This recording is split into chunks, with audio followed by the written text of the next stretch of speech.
İyulun 4-də saat 20:40 radələrində Ermənistan Silahlı Qüvvələri tərəfindən Füzuli rayonunun Alxanlı kəndində 82 və 120 mm-lik minatanlardan və dəzgahlı qumbaratanlardan atəşə tutulması nəticəsində kənd sakinləri 1967-ci il təvəllüdlü Quliyeva Sahibə İdris qızı və 2015-ci il təvəllüdlü Quliyeva Zəhra Elnur qızı həlak olublar. Azərbaycanda səfərdə olan Türkiyə Əməkli Subaylar Dərnəyinin və Türkiyə Müharib Qazilər Dərnəyinin nümayəndələri hadisə ilə bağlı narahatlıqlarını bildirib, erməni vandalizmini pisləyiblər. Malumunuz bu Ermenilerin saldırıları gerçekleşti.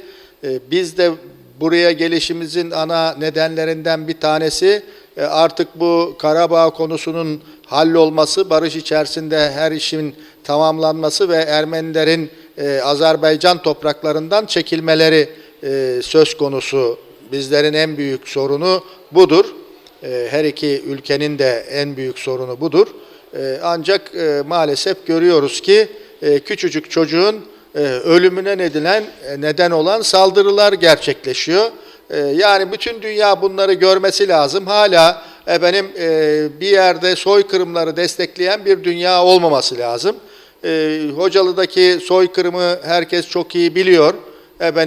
Bilmesine rağmen bütün dünya bazı şeylere göz yumuyor. Bu çok üzücü. Dünya insanlığı açısından çok üzücü. Ama maalesef dünyanın gözü bazı yerlere kapalı. Bu ne mantıktır, bu ne bir dünyadır, bunu anlamak mümkün değil. Gerçekten çok üzücü. Dünya açısından ben bakıyorum, insanlık açısından bakıyorum. Çok üzücü günler geçiriyoruz. Son derece üzüntü duyduk.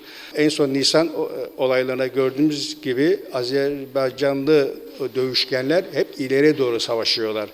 Yani onun intikamını alacaklardır ve ümit ediyoruz ki Karabağ yine Azerbaycan'ın toprağı olacaktır. Uşağa ve yaşlı qadına qarşı ermənilərin növbəti soyqırım siyasəti də bu davam edir.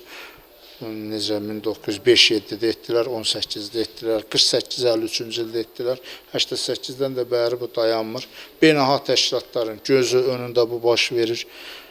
Amerika, Rusiya, Fransa bu il 25 illik tamam oldu. ATƏT mənasız bir quruma çevrilir. Dünyada ikili standartlar baş alıp gedir.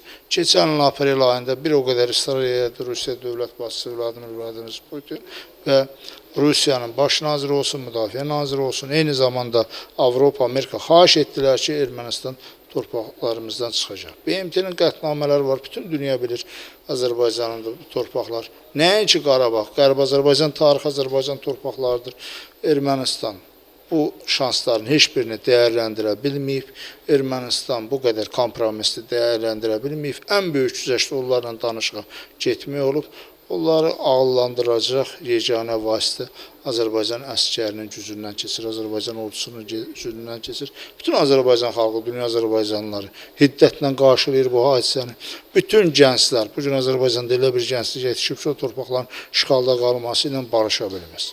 Ermənistan Azərbaycan əskərlərini heç nə edə bilmir, uşağa, qadına bu hadisəni törədir. Bu birbaşa Sarkisyan və onun iqtidarının komandasının əmri ilə olan bir şeydir. Sarkisyan özü terrorçudur, onun əli uşaqların qanına batıb. Elə bir adamın prezident olmasına, elə bir adamın dünyanın beynəlxalq təşkilatlarını gəzmək, dövlətlərini gəzmək, ona heç bir haqqı yoxdur. Biz bir daha ATƏT-i də qınayırıq, ATƏT-in həmsədr dövlətlərini də qınayırıq ki, bu cür hadisələrdən vaxtında Ermənistan embargo qoyursa, təcavüzkar kimi tanınsa, Liviyada bir saata yerinə yetirilən qətnamə Azərbaycanda yerinə yetirsəydi bu hadisələr baş verilməzdi.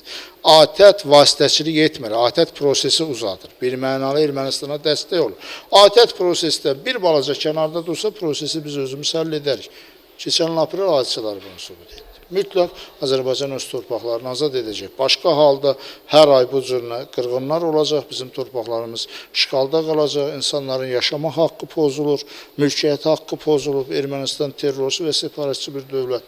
BMT-nin bu dəqiqə dünyanın 4 vacib cinayət, ən öndə cinayət hesab edilir, onu da 4-ünü Ermənistan törədir. Soyqırım, terrorçuluq hadisəsi, işğal faktı, separatizm. Ona görə də hesab edirəm ki, Azərbaycan ordusu yaxın zamanda ermənilərin yaxşı bir dərsini verəcək. Onlarla başqa cürə danışmağın yolu yoxdur. Bircə dənə yol silah yoluna qalır, güc yoluna qalır. Bu məsələ günü-gündən aktuallığı saxlayır ki, ancaq alternativ yol yoxdur. Ermənistan alternativ yol qoymur.